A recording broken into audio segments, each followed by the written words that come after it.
It's amazing how games and sports bring people together and soothe the savage beast. The only time I can remember in my parents' twilight years that they actually got along, that they weren't bickering, was when they were watching Pirate baseball. My mother knew every player. She knew their stats. She sat there and yelled at the TV as if she was in the stadium, and she was a fan. Of course, my dad, he'd grown up through the Depression like my mom, and they loved baseball. It was America's team, America's game. So, my mother had to have a hip replacement, and she was depressed. She was going to be bedridden for 30 days, and she had nothing to look forward to. I'm living in Massachusetts. How can I help her? I says, Mom, let me get a pop-in maid to come in and help out, once a week. And of course, her response, no woman's coming in my kitchen.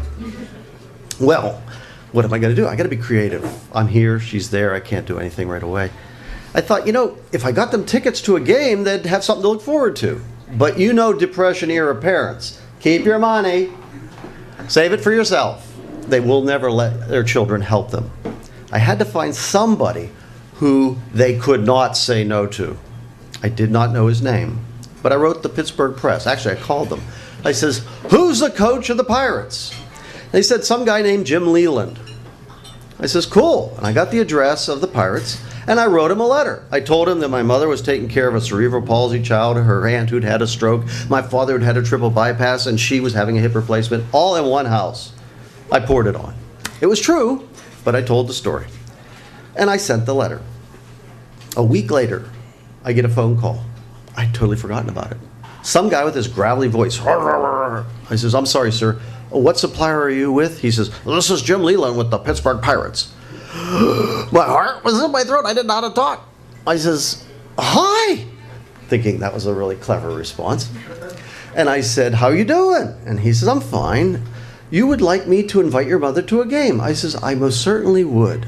He says, you want me to write her a letter? I says, would you please?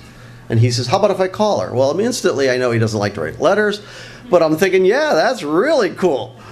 So he says, sure, I'll give her a call. And I gave him the number, and we started talking. He says, how many tickets do you need? I says, sir, this is not charity. I'm paying for the tickets. I'm providing everything, transportation. I just need somebody to ask her. And he says, nah, the tickets are on me. How many do you need? I'm thinking 50, 60. All right. Give me 4 tickets. My sister and her husband can take them in. I just am not going to get back 600 miles. I'm not going to make it. So I get off the phone, and I'm calling my brother-in-law, trying to tell him what's going on. Meanwhile, he calls my mother. We had a phone beside the bed for her. She picks up the phone. Now my mother has passed, and we will never know how he convinced her this was not a prank call. But she was convinced. Somehow, Jim Leland got it across that he was the real deal.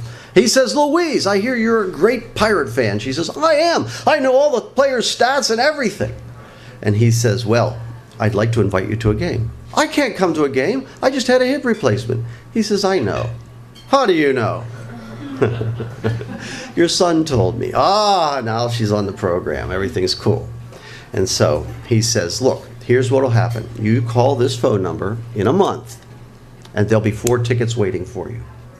And she said, thank you, and they talked and hung up. I had already accomplished everything I had intended to accomplish. She had something to look forward to. And the month went by. Now, my mother calls. Wasn't he in the same room with the operator? Takes the phone out of the operator's hand, talks to her like they're old buds. My parents got to go see a game.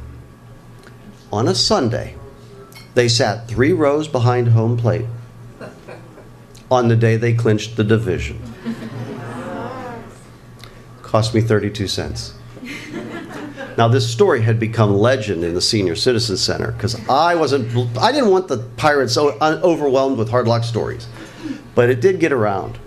And when my parents had their 50th, the old ladies at the center sent a letter to Jim Leland out in Colorado, and he sent them a card. What a class act. How often do we get a chance to pay our parents back?